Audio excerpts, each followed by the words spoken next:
भीख का एक कारोबार तब तक चलता रहेगा जब तक हम शॉर्टकट जन्नत खरीदने के लिए अपनी जेब से नोट निकालते रहेंगे। जो भीख मांगने वाले वहाँ खड़े होते हैं उनका अपना कुछ नहीं होता। इन्वेस्टिगेटिव रिपोर्टिंग से ये बात सामने आई है कि हर इलाके का हफ्ता तय होता है।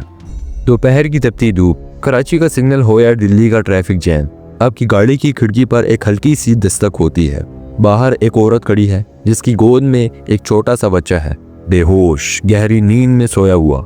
आपको तरस आता है। आप अपनी जेब से 20 या 50 का नोट निकालते हैं और उसे देते हैं। आपको लगता है कि आपने एक भूखे बच्चे की मदद की है। लेकिन रुकिए, क्या आपने कभी सोचा है कि वो बच्चा इतनी गर्मी और शोर में इतनी सुकून की नींद कैसे सो रहा है? क्योंकि वो बच्चा कभी रोता नहीं, क्योंकि वो कभी जागता ही नहीं। सच यह है कि उस बच्चे को ड्रग्स दी गई हैं ताकि वो पूरा दिन खामोश रहे कि आपका दिल पिघला कर पिट्टी को प्रॉफिट में बदल सके। आपके वो 50 रुपए का नोट उस बच्चे के पास नहीं जाएगा, वो जाएगा उस आका के पास जो इस पूरे इलाके का मालिक है। बेगिंग यानी भीख मांगना पहले मजबूरी होती थी, लेकिन आज पाकिस्तान और इंडिया में ये एक मल्टी बिलियन डॉलर इंडस्ट्री बन चुकी है। सिर्फ पाकिस्तान की बात करें तो एक रिपोर्ट के मुताबिक यहाँ भीख का कारोबार सालाना 42 बिलियन डॉलर तक का है, तकरीबन 11,700 अरब का। इंडिया में भी यही हाल है, जहाँ हज़ारों बच्चों का हर साल अगवा किया जाता है सिर्फ इस काम के लिए। ये सिलसिला सदियों पुराना नहीं है। ये तब शुरू हुआ जब गरीबी को एक प्रोडक्ट बना दिया गया और माफिया ने समझ लिया कि लोग मेहनत से ज़्यादा एहसास कमतरी और तरस पर पैसा देते हैं। बगैर माफिया कोई ख्याली चीज़ नहीं, ये एक बाकायदा कॉरपोरेटिव स्ट्रक्चर की तरह काम करती है। शहर का हर सिग्नल, हर मस्जिद और हर मार्केट की एक कीमत होती है। एक ठेकेदार ये जगह खरीदता है या कब्जा करता है। द कमीशन, जो भीख मांगने वाले वहाँ खड़े होते हैं उनका अपना कुछ नहीं होता। वो दिन भर जो कमाते हैं उसका 70 से 80% माफिया के हाथ जाता है। बदले में उन्हें सिर्फ 2 वक्त की रोटी और रहने की एक गंदी सी जगह मिलती है। द कास्ट, माफिया के पास हर किरदार है, मजबूर माँ, माजूर बुजुर्ग और यतीम बच्चा। इन्हें बाकायदा ट्रेनिंग दी जाती है कि कैसे रोना है, कौन सी दुआ देनी है और गाड़ी के पीछे कितनी दूर तक भागना है। अब आते हैं उस डार्क साइड पर जो आपकी रूह कंपा देगी। जब माफिया को लगता है कि एक सेहतमंद बच्चा ज्यादा पैसे नहीं कमा रहा तो उस बच्चे को माजूर कर देते हैं। बच्चों की हड्डियां तोड़ दी जाती हैं, उन्हें अंधा कर दिया जाता है या उनके जिस्म पर नकली जख्म बना दिए जाते हैं। क्यों? क्योंकि एक माजूर बच्चा एक सेहतमंद बच्चे से 10 गुना ज्यादा कमाता है। ये बच्चा स्कूल नहीं जाता, इनका बस्ता भीख का प्याला है। इनकी दुनिया सिर्फ सिग्नल की रेड लाइट से ग्रीन लाइट तक खत्म हो जाती है। इकोनॉमिस्ट के मुताबिक ये नॉन प्रोडक्टिव इकोनॉमी है। वो पैसा हॉस्पिटल्स, स्कूल्स या लेजिटिमेट बिजनेस में जाना चाहिए था, वो क्राइम सिंडिकेट्स के पास जा रहा है।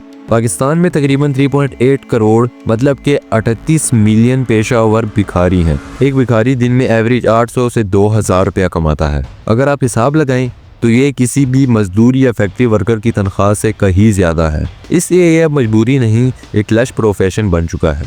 लोग मेहनत करने के बजाय भीख मांगने को तरजीह देते हैं क्योंकि इसमें टैक्स नहीं है और ना ही मेहनत। लेकिन क्या आपको पता है कि माफिया सिर्फ गलियों तक महदूद नहीं। हालिया रिपोर्ट्स में पता चला है कि पाकिस्तान से हजारों भिखारी उम्रा और हज के नाम पर सऊदी अरब और इराक जा रहे हैं। सऊदी जेल में बंद होने वाले 90% जेब कतरे और भिखारी पाकिस्तानी ओरिजिन के हैं। ये एक इंटरनेशनल ह्यूमन ट्रैफिकिंग बन चुका है जहाँ लोग बाकायदा बेगिंग वीजाज पर बाहर जाते हैं। और ट्विस्ट, दुनिया का अमीर तरीन बंदा बाहर जो इंडिया में रहता है, उनके पास करोड़ों के अपार्टमेंट्स और शॉप्स हैं, लेकिन वो आज भी मुंबई की सड़क पर भीख मांगता है क्योंकि ये अब उसकी ज़रूरत नहीं, उसकी आदत और बिजनेस है। तो सवाल ये है, क्या हमें भीख देनी चाहिए?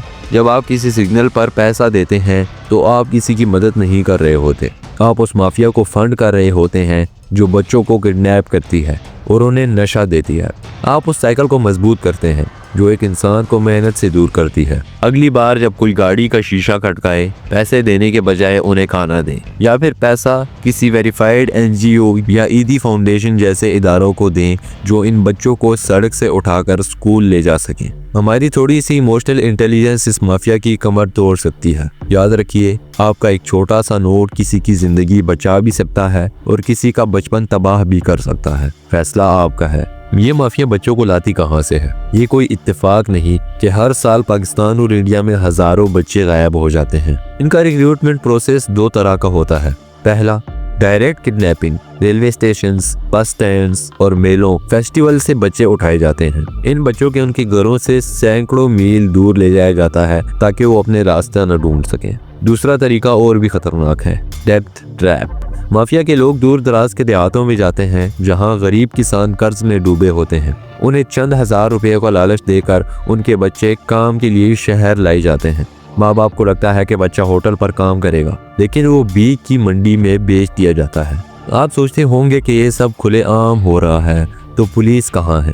क्यों कोई इन्हें पकड़ता नहीं? यहाँ एक गहरा अंडरग्राउंड नेक्सस काम करता है। इन्वेस्टिगेटिव रिपोर्टिंग से ये बात सामने आई है कि हर इलाके का हफ्ता तय होता है। जब भी कोई एंटी बैगर ड्राइव या पुलिस रेड होने वाली होती है, इन भिखारियों को पहले ही सिग्नल से हटा दिया जाता है।